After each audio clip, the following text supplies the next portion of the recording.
So, welcome to another episode of the CB750. One last job that we need to do. I keep on saying there's little jobs to do before we powder coat it. It's always good to make sure that you've got everything that needs doing before you send it off. So if checking for these last jobs kind of add time onto it, then so be it. But you need to do it anyway. So what I've kind of done in the last couple of weeks is thought more on how I'm going to approach the seat, how I'm going to create the seat, and as I was doing that I kind of figured out that I need to create a couple more brackets just for where the seat positioning is going to go. It needs more support, it needs to be held down a bit more, and also for the rear cowl as well. So because we're going to go for an interchangeable seat and a cowl as well, I figured out that that needs an extra bracket just sort of closer to where the front seat ends, because you're going to have extra weight there, and what I don't want to do is for it to start sagging down or bending or anything like that. So whilst we've got the frame in pieces and sandblasted, put an extra bracket in. It's not going to affect us, it's not going to affect the weight too much. I mean, that's one of the brackets here, and the weight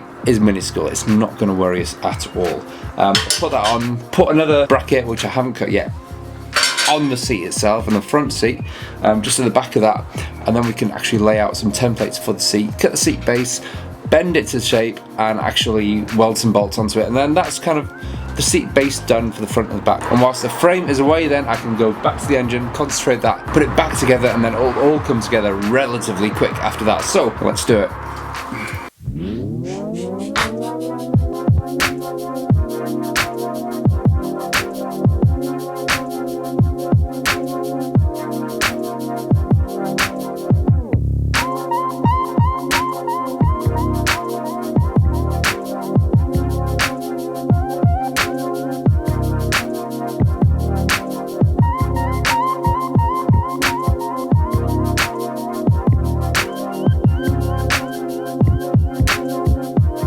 Right, so with these two in place now, these are the two brackets that's going to hold the back of the seat here, and then the sort of the front of the cowl and front of the second seat there. So that's going to be clipped on, that's going to be clipped on, they're going to join up, and that's nice and neat there. Also along the seats we've got another two holes we can use here, put some wide washers underneath, that can clamp it in, and if we remove this here, in fact, let me show you how this works. So this clips in here, and then two screws can go down there. Now what I'm thinking is that the two screws from the front of the seat go down there, and then everything tightens together. So kind of using one set of screws to do two things: hold this in place and hold the seat in place as well. So let's move that for the time being, and now let's measure the actual shape of the seat. I'm going to do that with cardboard, wherever I've put the cardboard. So a bit of CAD work here, cardboard aided design. What I'm going to do is map this out very roughly. In fact, let's get the crease in the right place.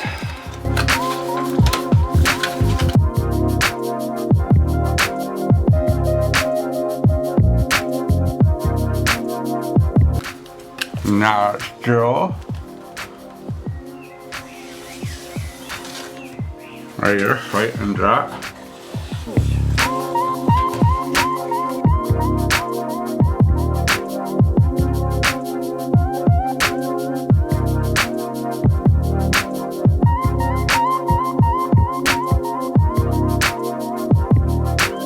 Now, yeah, I'm only doing this rough, so I want to get a feel of what the seat will look like. I can correctly plot it with more accurate measurements afterwards.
Right, so back in the garage now. It is getting on 8 o'clock. I just want to get the seat finished now because I want to get this video out for tomorrow. So it is Sunday. This video is supposed to be going out tomorrow, which is Monday. So I'm going to pull a few hours just to get the seat finished now. It needs to be done. I need to take the frame to the powder coaters. I've given myself Tuesday as the day to take it there. It needs to go. We need to progress with the bike. So what I've done is, let me show you. So what I have done is drilled all these holes. There, this now are 2 bracket plates. So they're stuck, so that's for the rear cowl, this is for the back of the seat. Got 2 holes there, and we've got 2 holes at the front. So I've drilled these now so that they are 5mm. I need to do the same to the seat now. I might actually cut the cowl out, I'm not sure yet. Let's see. And then once the seat's been drilled and everything, then I can put my mind at ease, send this frame away, and that's it. And another thing I have started to do is I've just started drilling a little hole there. This is where the cable for the rear lights is going to come out, so I need to make that bigger. I might put a 10mm hole in that. No, does it need to be 10mm? I suppose with the grommet and everything, yes it does. Well, let's see if this works now. If I get that through first time, that will be quite impressive, because I was really worried on how this is going to work. But look how easy that was. Now the other bit is just squeezing the brake light through, but that works. I am not going to poke this in just yet, because obviously it doesn't. It's going to be a pain to put it in and get it out. But that is what it's going to look like inside that. Pretty neat, eh?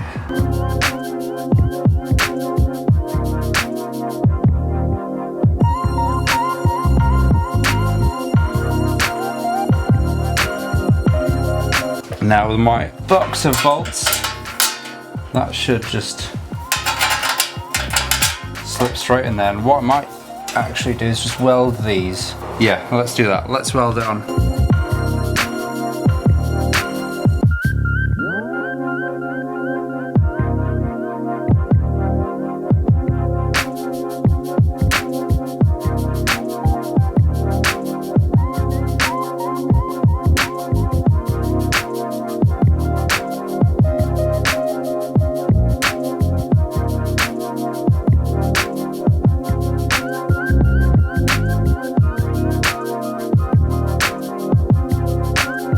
This here is the seat.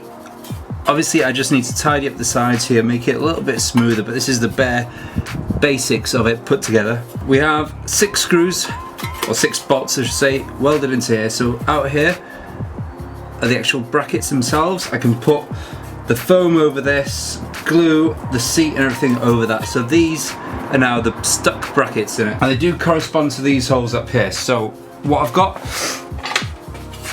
is this electric tray at the front,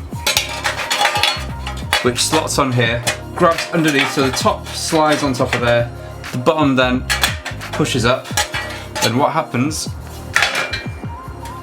is that these holes go in the back, that slips in the front, and then this is nice and neat on the top here, gets pulled down, middle, and the back as well, so there's no bubbling or anything. Once this middle bit is in, there's no bubbling. What I will do to these top bits as well is just grind them down. In fact, I'll finish off the weld. I've just spot welded these for the moment. I'll finish off the weld all the way around and then grind the tops off so they're not sticking out that far. So what you'll find is once you've put foam on top of it, you'll still actually, the pressure of your bum going down on it will still feel those. So let's try and grind those down as shallow as possible so you're not actually going to feel that. The fronts and the backs you're not going to feel anything either, but these two here are the main ones. So let's see if we can file those down. That's it, job done. And once I have got this seat here, another thing I can actually try out quickly, once, seeing as I've got the camera on and this in place, don't know how good of an idea you'll get, but that is the beginnings of the cowl. I think it needs a bit more work, but you can see how that's going to come together really nicely. So that is it from me for now. It's getting dark outside. It's getting dark. I've been working out. It's nearly 9 o'clock. But that's it. That's the seat done now. I'm happy with where that is. I'll take it off to the powder coats on Tuesday. Tomorrow night, which is a Monday night, I might actually work on the seat cowl base. We need 2 of those. One for the cowl and one for the seat that goes at the back. And then we might be able to get a bit more done before this goes off. But anyway, once it goes off, it can come back. Shouldn't be longer than a few days at least, a week at the most. And then we can carry on with it. Happy days, great stuff. And then we can continue to put all these bits I've got back here, the exhaust, brackets, everything over there. It can all come together. Next week, just break it up. I've got a little happy video to put up. We've got the CX500 wiring. Got a beautiful dial for that to put on, a completely digital dial, so we'll be converting the bike from analog to digital. We've got the exhaust strap for the GS, but before that I need to weld the exhausts, so I need to reshape the exhausts on that. It's all coming together. We've got all the bits for the CX and the GS, so if you're following me on Instagram, you will see the update on the bits that come through the post and everything. If you like what you see, and if you haven't yet, please subscribe. You can stay up to date with all 3 of these builds. The CB is going to be exciting. And as well, we've got the engine at the back there. It's all go. I've given myself a little deadline to do it all. See you next week. Stay safe, ride safe, happy riding in this glorious weather that we're getting now. And I will see you in the next video. Ta-ra.